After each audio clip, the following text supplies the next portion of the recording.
एक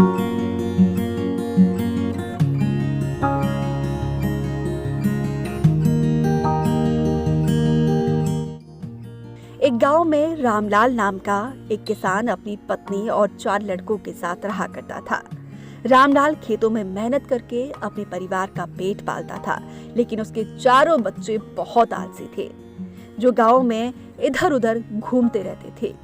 एक दिन रामलाल ने अपनी पत्नी से कहा कि अभी तो मैं खेतों में काम कर रहा हूँ, लेकिन मेरे जाने के बाद इन लड़कों का आखिर क्या होगा?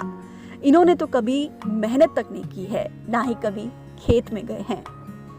रामलाल की पत्नी ने कहा कि वो धीरे धीरे सारा काम सीख लेंगे, लेकिन समय बीतता गया और रामलाल के बच्चे कोई काम नहीं करते थे। इसी बीच एक बार रामलाल बहुत बीमार पड़ गया और वो काफी दिनों तक बीमारी से जूझता रहा। और बड़े भारी मन से रामलाल ने कहा कि मैं ज्यादा दिनों तक जिंदा नहीं रहूंगा। रामलाल को चिंता थी कि आखिर उसके जाने के बाद उसके बच्चों का क्या होगा। इसीलिए उसने कहा कि बेटो, मैंने अपने जीवन में जो भी कमाया है वो खजाना खेतों के नीचे दबा कर रखा है। मेरे जाने के बाद तुम उस खजाना को निकाल कर आपस में बांट लेना। ये सुनकर चारों लड़के बहुत खुश हो गए। कुछ समय के बाद रामलाल की मृत्यु हो गई। रामलाल की मृत्यु के बाद कुछ दिनों के बाद उसके लड़के खेत में दबा खजाना निकालने गए। उन्होंने सुबह से लेकर शाम तक सारा खेत खोद दिया, लेकिन उनको कोई खजाना नजर नहीं आया।